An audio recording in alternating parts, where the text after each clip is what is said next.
G'day and welcome to the Breaking Through podcast. Want to get something off my chest pretty early on. Now, I'm not going to single out any festivals. There have been a few festivals that have done it over the last 12 months, but recently I've gone, it needs to be said, festivals, can we please put our pricing out for stuff before pre-sales or do posts on it before pre-sales? It's like, if anyone asks me what I prefer, it's always festivals over tours, just because I feel like it's more of a community-based thing. It's more bang for your buck as well. Yeah, more bang for your buck. It's more affordable, not as affordable as it used to be. But like, there was always pricing out for everything, so I loved that aspect of it. It started to creep into festivals not putting up pricing, like doing posts, that type of stuff. Let's not do that. Yeah. Let's put pricing out, because I remember, Tyson, you know this as well, during like the whole COVID, coming out of COVID, yada, yada, yada, of festivals asking us punters, us Aussies for support. We need your support to get through this, blah, blah, blah, blah, blah. How do you repay that, or how do you go, supporting each other if you're not going to give us the chance to, see what we're paying for stuff? I hate that. And it's like, if you're festivals, it's very easy for them to go from doing really good to really bad. Yeah. Some of our biggest festivals had some of their biggest years, and then it took, 2 years to go to nothing. Support goes both ways the whole time, and I feel like it's very easy to just put your pricing out. I've heard it described as like, not putting it out as like, oh, it's our little secret. That's gross. Let's not do that. Let's show everyone, what they need to pay to support you. Yeah. The landscape has certainly changed from when I was younger. It was like they would put the prices out pretty much immediately, or they put it on the poster of the festival. But festivals are still doing that. Yeah. Like, there's still a lot of festivals that still do that. A lot of big festivals still do that. I think of Spilt Milk, Laneway, they put their pricing out straight away. Yeah. And it's very easy to see. I think Spilt Milk, correct me if I'm wrong, punters, Spilt Milk definitely put it on their post. I'm not sure if Laneway did. I'm not sure if BTV did. And I don't think Good Things did either. But it's on their website. I'll go screenshot it. I'll go and show everyone. We can talk about it. As long as it's readily available, I'm okay with that. Yeah. In an ideal world, put it on the post. Put it on the lineup post. Like, put it, a little carousel post or whatever. Do that. Great. It's interesting that they're doing it now that like tickets are selling better than ever. Like when they were coming out of COVID, like you said, it was like, we need you here. Here's all the information that you need to know. Please come. And then when we all started buying your tickets again, they were like, well, we'll see what the ticket prices are. We'll see how much demand there is for it before. It's super frustrating, and I'm getting like they're still deliberating. They're still doing this, yada, yada, yada. Put that out fucking before you put the lineup out. If you need to make minor changes, do that. Like, you shouldn't be putting prices out like 2 hours before. You should know way before that. Yeah. That annoys, the absolute fuck out of me. And it's like, Aussies will support you if you have, a good lineup and it's an affordable price. Yeah. They will support you for lineups like that. Man, it's creeping in, and I feel like if we let it just continue, more festivals will do it. I don't want to call any festivals out yet, but there's a few of you on my radar. And like, I was definitely going to call people out, but I've decided not to, and just gone, it's definitely, they're just checking demand, and they'll probably go, hey, it's looking pretty good. Maybe tack on another $20 on that initial price that we had. Or if it's going crap, they might be like, hey, take off $20. Do you reckon they would? Do you reckon? I don't think they're taking money off. They're not taking I think money it's off. Only putting money on. But it's another thing on the back of that as well. It's like, I find it super funny when ticketing companies put out like promoters or whatever will be like a tour will come out, and then it's like, everything you need to know. And then there's no pricing on the post at all. It's like, that is the most important thing I need to know about this tour. And you've got everything I need to know, and there's no pricing. It's to make you get that, like, when you see the ticket, you got to act immediately. Like, It's panic buying for sure. yeah, it's panic buying. So- Which, like, it sucks. And I keep saying how much Fred again has, had an impact on like Australian buying culture. Yeah. From like his last couple of times he's Yeah. been here, he has impacted it so much. And I love Fred again. Can't wait till he's back. But he impacted the absolute fuck out of our shows. Yeah. Which sucks. But it's just like, and I've almost commented a few times, just going like, everything I need to know, but the price. It's like it's not everything. These are the things you want us to know. Annoys the absolute shit out of me. But if we can stop doing that, that'd be awesome. Do you have anything to get off your chest? Do you have anything to? I got nothing to complain about this week. It's been a Not pretty- complaining. We're not complaining. We're just airing some things out. Pretty quiet on the touring front again. Yeah. We had James Blake announce some Oz shows. Pegasi announced Melbourne, Sydney, which a lot of people thought he was a good shot for BTV and Wildlands, but I'd say these early December shows, it's Woolstore as well. So I would say, that rules him out for those shows. You know what's interesting about James Blake? He's doing that tour through Live Nation, right? Secret Sounds. Oh, okay, which So, is owned yes. by Live Nation. Yes. He's a very he's been critiquing the music industry a lot, and like He's very anti-label. He's very anti-label. So I was really surprised that he was going through a Live Nation company to do this tour when he's so adamant on. He's very independent. very independent. Yeah. So, but it's like, when you're trying to tour like that. I guess you got to, if you want to play those venues, I think sometimes you have to go through Live Nation. Very true. Yeah. Hoodoo Gurus, Oh, yeah. they announced some Australian shows, and Stella Lefty announced some Strumming Bird side shows. She's killing it at the moment, so good to see. But there's other things being announced around the world where it's like, I think this is the podcast to check those type of things of like, if there's shows being announced close to us, that's a pretty good indicator that things are coming. Now, we have spoken about Bruno Mars on this podcast quite a few times because I get asked about him a lot. Now, that man announced Japan shows. I mean, we're on the horizon now. And those Japan shows, they start on the 4th of January, and he is there till the end of January, the 28th. Wow. Because he's doing 1, 2, 3, 4, 5, 6, 7, 8, 9, 10, 11, 12 shows in Japan. Wow. It's a lot. But if he's there till the 28th, Australia stadium tour, Bruno Mars in Feb, if he, that would be maybe towards the end of Feb, if he has any other stops along the way, like maybe to Indonesia or something. But I said pretty early on, I reckon he's going to take those Ed Sheeran dates around those times, February, March, and this adds to my case. Yeah. So I was very intrigued to see that this was announced today, and I think it just kind of adds to Bruno Mars being in Australia. I think it's Feb, imminent March. now. Surely an announcement is imminent.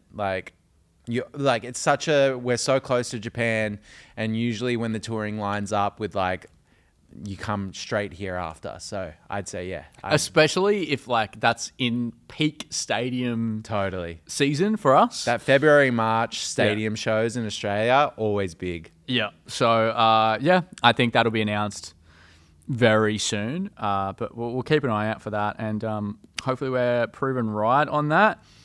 Back on the festival front, I've been comparing festivals a lot recently. And we had Rolling Sets and we had Yours and Ours announce their lineups. Both Australian music heavy, but one is being praised for the most part, and the other is kind of being ripped to shreds. Yeah. So Rolling Sets, they've always been Australian music focused for the last couple of years that they've been around. Very, similar tiers for their acts compared to last year. Now, Yours and Ours, I think, are dealing with a problem that Spilt Milk and Laneway could face this year because their lineups last year were, had huge headliners. Yours and Ours, I want to read you what yours and ours headliners had. So wait, this year it's Baby No Money and G Flip headlining Yeah, yours and this ours. year is Baby No Money exclusive for yours and ours. Okay. And G Flip. Okay. Last year, you had Fontaine's DC, Denzel Curry, the Kooks, and the Goo Goo Dolls. Yeah. That is such a sneaky point of difference Yeah. festival that that was obviously going to be so hard to beat. Now, rolling sets, another quite jarring thing that I saw is that G Flip they're headlining yours and ours, but then, within a very short period of time, rolling sets announce them and they're not a headliner. So Yeah. I like that. It's not a good sign for me. So, I think yours and ours is dealing with a problem where they had such a good lineup last year. The headliners were, point of difference headliners, had heaps of Australian acts through it as well, where this year, I believe the headliners aren't as strong. Still so much Australian talent, but we're focusing on the headliners not being as strong over how much Australian talent there is, where rolling sets, it's basically all Australian talent, Yeah. but the lineups from last year to this year, very similar in tiers, I believe. So I think that's a problem that could arise for Spilt Milk and Laneway after going from, Kendrick and Chapel. Yeah. I mean, it's immediately noticeable as well. When you look at both lineups together, you're like, oh, Rolling Sets is bigger. But technically, yours and ours has way more artists on it. They're very the thing that I'll always praise festivals like yours and ours for is that middle section of the lineup with the growing Australian there's talent on it. heaps. There's great bands in there. There's a lot of really good tastemaker artists that are growing in this country. So I'll always praise them for that. But yeah, with the festival market the way it is, your headliners have to be what the people are forking out money for. Yeah, I saw a comment go it's essentially similar lineups to last year. It's just the headliners aren't as big. Yeah. Which is the worst thing you want. In this environment, you want your headliners to be on similar or bigger levels. Yeah. If you go down, no matter what the rest of the lineup looks like, it could be a crazy lineup with heaps of talent. If your headliners aren't as big as the previous year, people are going to see it as a downgrade. Yeah. And that's the biggest comment that I've seen. The Goo Goo Dolls were fourth on that lineup, and they're an arena-sized band. Baby No Money is not an arena-sized act. He did, so Baby No Money, he did a recent tour of Australia and sold all that out, upgraded venues, all that type of stuff. Mm-hmm. That's great, but he's also an exclusive to yours and ours. So they would have paid for that exclusivity for someone that was recently here. I just don't, that's not a pick that makes sense to me. No, me neither. And Baby No Money, I know he would have done this to just be fucking hilarious because he is fucking hilarious. But people were like, how the fuck is Baby No Money a headliner? And then he commented something like, I don't know either. Yeah. On the post, fucking hilarious. Yeah. But, if your headliner, I know he made it as a joke, but if your headliner is saying that, going, I don't know, that doesn't signal well. I hope yours now sells. I hope all the Australian talent on there. There is so much talent there, so much up and coming talent there. I just don't think they've got the balance right. Yeah, I don't think so either. I think they should have taken a year off if they didn't have the right headliners in place to do it. Because if you come out with a lineup like this and people are reacting negatively to it, it could be the end of the festival. Yeah. When I don't think a festival like that should go anywhere. No. I think, they've got yours and ours booked for so many venues in New South Wales. Yep. They've got so many hands in different pies. They should have just taken a year off if it wasn't as strong as they thought it would be, or downsize the whole festival to do something new. Well, they always do. They are doing something new because they're doing. They have a day. It's still 2-day festival, but the second day I think is in the city. Yeah. So that's where a lot of those But Australian. call it something else. Yeah. Presented by yours and ours, but call it something else. Don't use the big brand name that you've got to push something that I think even people in the office wouldn't have been confident on. So, And under Baby No Money and G Flip, the second tier, you've got Ballpark, you got DMAs, you got Genesis Owusu, Hiatus Curdy, Lude, Middle Kids, Panau, The Drones, TK Miser. See, there's a lot of good, Australian talent there that has been around the tracks for a long time. They're all really good sets, but they're none of them are really headline worthy. Can I say as well, DMAs being like a little bit low on the lineup versus Baby No Money, I think their ticket sales are around the same for Australia. Like if they were both to do an Australian tour. But if you had to go from international headliners, multiple international headliners to two Australian headliners, the main comment you'd get is get an international. Yeah. Yeah. And there's still a couple internationals through that lineup, but that would be the messaging. I've seen Baby No Money. I like Baby No Money. I like his whole persona. I think it's really good. I don't think it's a very good pick. No. Yeah. I think plus the money you'd pay for an exclusive. Yeah, and I think the money you probably would have paid for Baby No Money, you could have got a really strong Australian act for that same price. But maybe an Ocean Ocean Alley. But who would you put up into that headline spot? Because you've already got G Flip. I think you need an international headliner for that. Yeah. That's why I think last year was so good. Getting the Goo Goo Dolls, that is such a massive point get. of different pick. Yeah. To get Fontaine's DC, that is such a good pick. Yeah. You got Denzel Curry. The Kooks. You had the Kooks. Our Australian favourite, yeah. That's the all different genres. I think that was one of the best festivals for that size to get that type of lineup. I think that was so incredible to do. It's just I can definitely see everyone's point of going, how can we go from last year to this year with the headliners? Yeah. That's not to take away anything from those acts. No. G Flip is having a huge moment off the back of, having their song on, the TV show.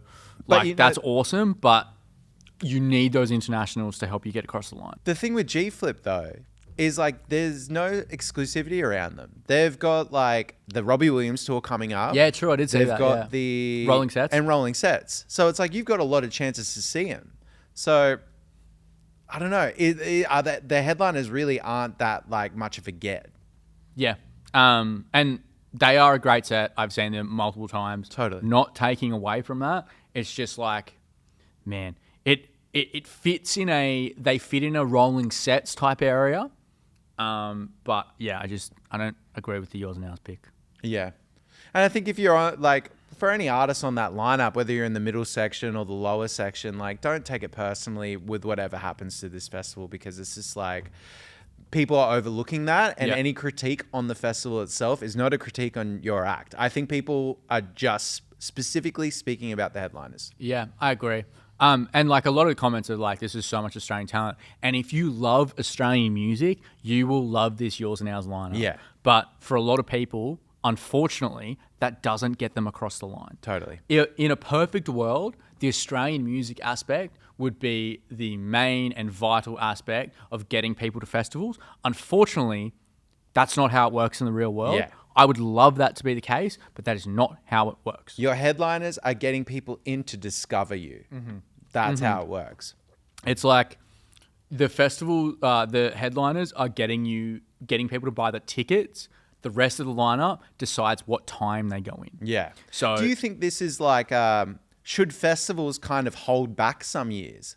If they've got an incredible lineup that we've managed, the stars have aligned and we've got 3 major acts that we can put on our lineup, should they go let's cut one, because next year, what if we're not in this position and you hold them back to the following years? Or yeah.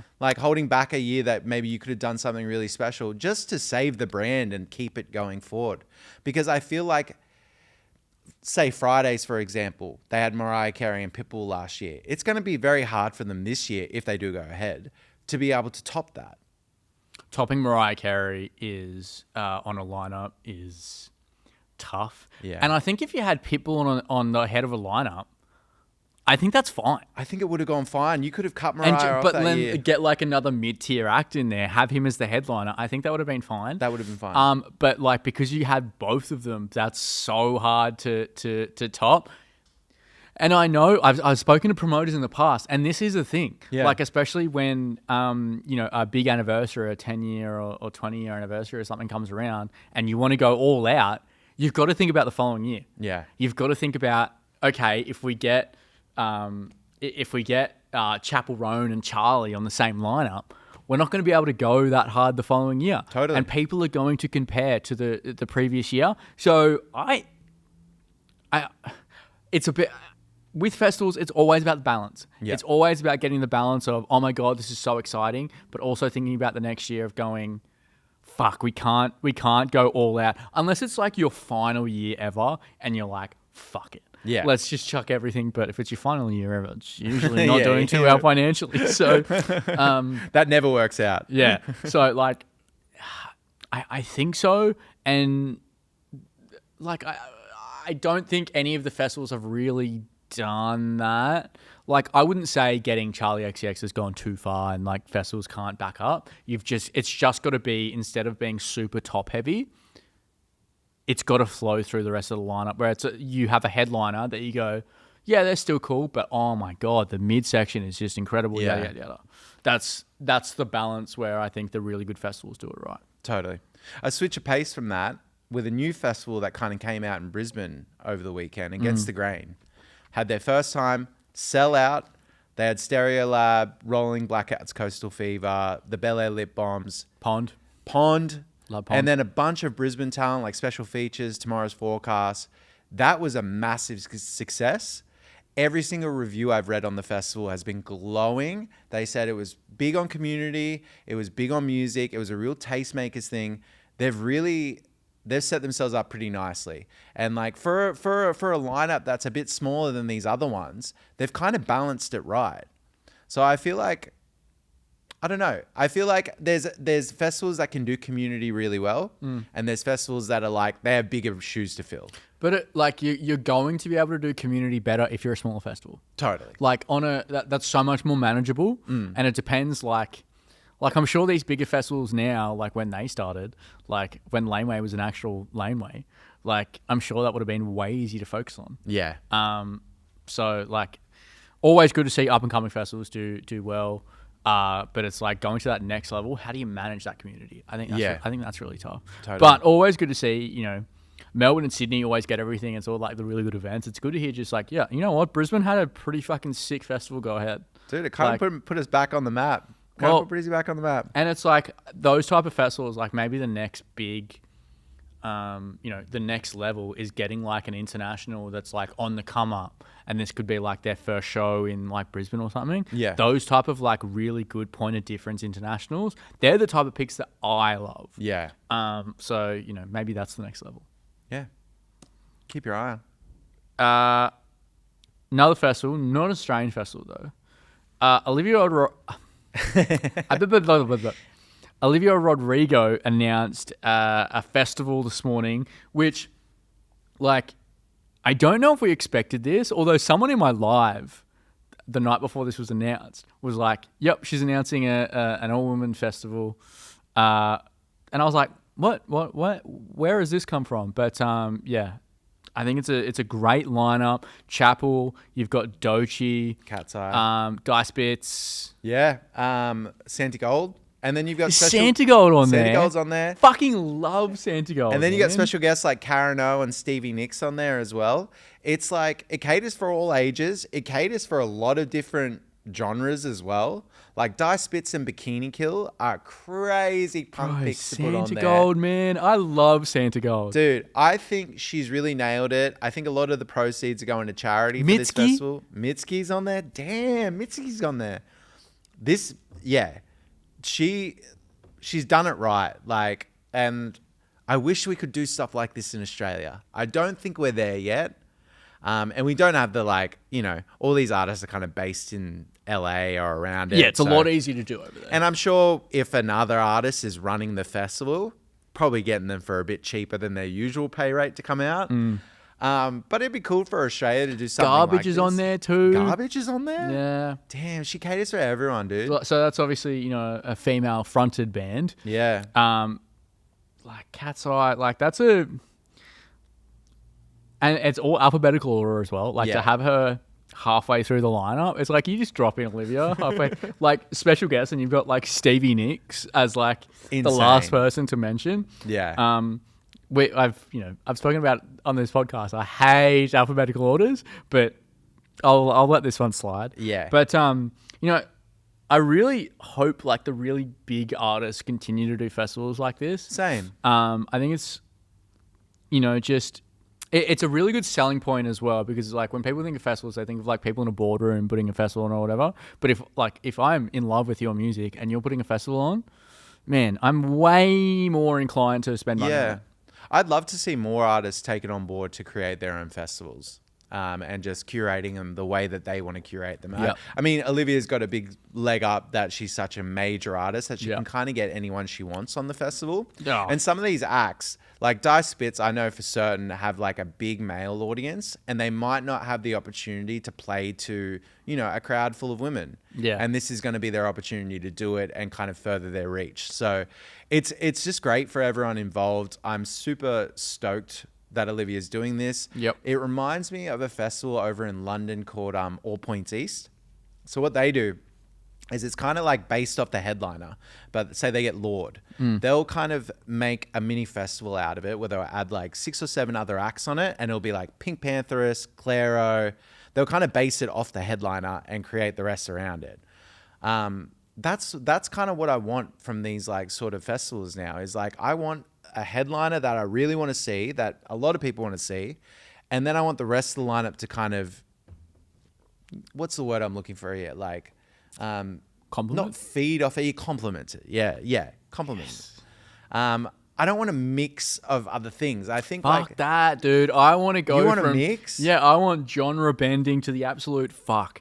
That's Dude, what I love. I saw Spacey Jane announce some festival, and I think it might be South Korea that they're going to, and it's like Avenged Sevenfold headlining. Yeah, no, I did see that. Yeah, dude. Fucking oath, man. And that is like, I'm kind of like, what? Who's this for?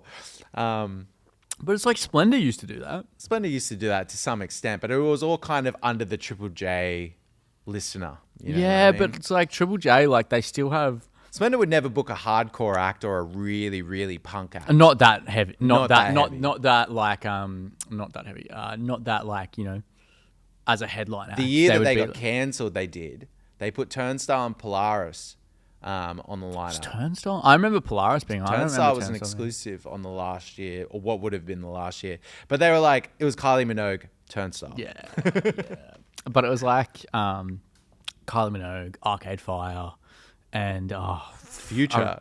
yeah, that's it, Future. And I was just like, that's what it's. I talk about getting the balance right all the time. That's like, I love genre bending, but it's so easy Yeah. to just go, ugh, like that. This doesn't make any sense. That went too man. far. That went too far. But then, like, I remember just going, like, all the Kylie Minogue fans, like, oh, we're gonna save Splendor, and then like a week later, it gets cancelled. It's Literally, like, not even a week. I think it was like 5 days later. They were like, nah. yeah. So, like, I do remember that, and just going, like, you did fucking pretty good job at saving the festival, brother. Like, and it's still not back, so that sucks. But yeah, I love a good genre bend. But yeah, I would love to see if an Australian version of this wouldn't be as big as this, obviously, but like I think there's definitely space for it, of getting maybe a really big international or a big international, and then 4 or 5 other women fronted or women. All women bands or acts, that type of stuff, to create something similar. Yeah. And we always hope that type of stuff goes really well. Totally. I think next year's laneway is going to be very female focused. I think they'll, We'll see. We'll see. Let's see. We'll see. There's You know something I don't know? I don't know anything. That's my favorite thing to do at the moment, when it's like someone asks a question and it's like, I have no idea.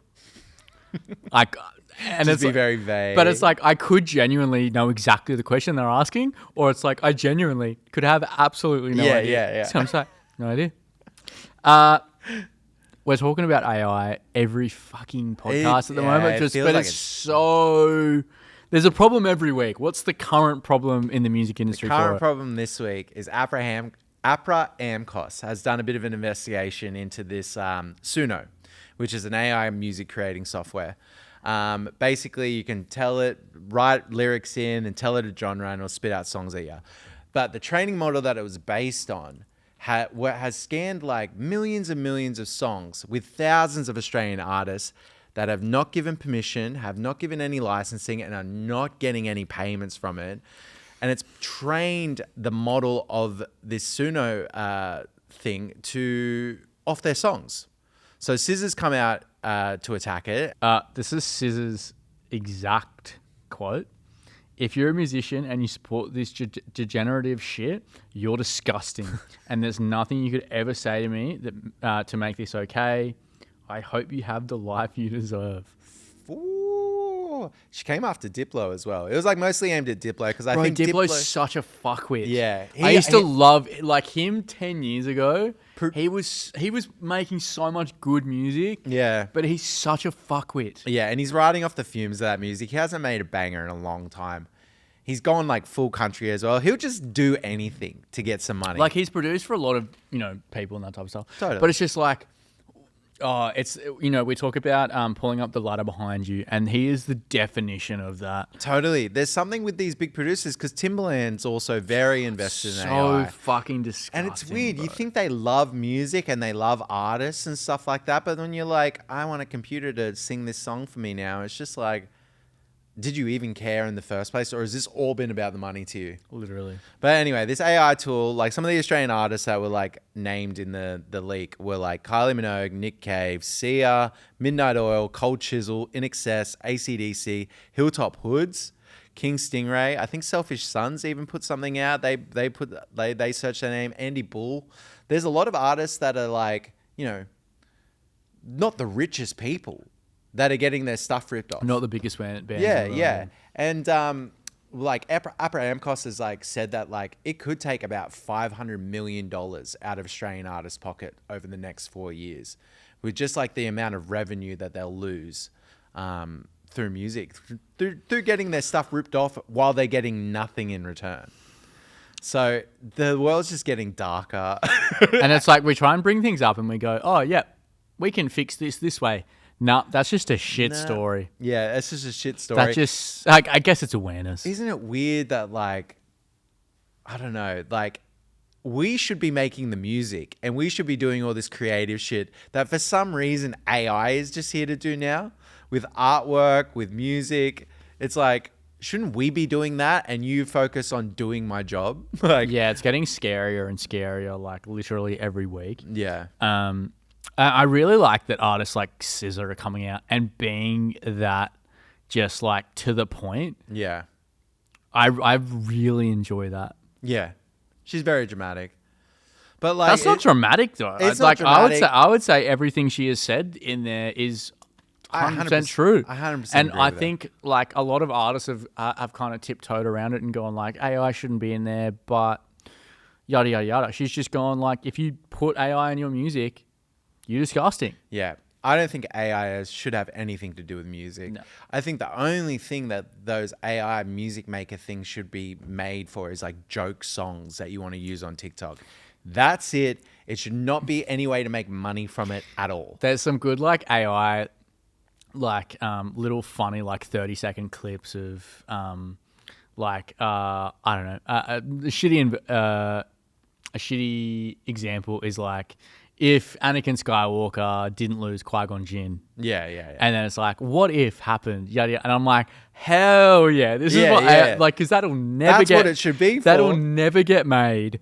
Hell yeah, I'm going to spend 2 minutes. There's just no like, monetary value in nah, this. Nah. Sweet. I have no problem with it. Disney's never going to make that Star Wars. Exactly. Serious. I'm going to watch that shit. And I like watching the comments going like, this is what AI was made for. Yeah. To finish off the pod, I want to. I did this clip wasn't even in the initial podcast. We filmed it right at the end, just because I was worried about getting anyone in trouble. But, how do you feel about my subtle hints that I do on the podcast or on TikTok? I haven't done many on the podcast, but people aren't the biggest fans of them. Your subtle hints to me piss me off to no extent because he won't give his source up to me. He won't tell me who it is. I've got to guess. He even won't tell me if I've guessed it right. So that pisses me off. But in terms of like hinting for content, and if you're showing like festival lineup and you're going, someone that's playing this played Spilt Milk, I actually like them because I like using my brain and going, they're I fun. think he's talking about this. But it's like I do the subtle hint because like, yeah, I essentially didn't really say that much. Yeah. The only information you got out of that is that you know something is coming. I guess a bigger hint would be it's got to be someone pretty decent if he's putting it on the podcast and he's making videos about it, guys. I'm not going to do that about every act that I know, but I have to keep it super subtle so I don't get anyone in trouble and I don't get in trouble. Well, when you reveal it, are you going to be like, this Nope. is what I was talking about? Nope. Oh, you could say it was anything. No, because then that gets people in trouble. Right. Okay. So if I say this announcement's coming and then I go, it was this announcement, I'm sure the promoters or whoever could go be like, all right, who did we trace this to? Who did we yada, yada, yada. yeah. I don't want to take that risk because that's how I keep my sources safe. But yeah, I continue to do vague stuff because no one gets in trouble and it's harmless fun. Yeah. Promoters, I'm sure promoters would be like, who told Breaking Through this? Yeah. All of them would have said that.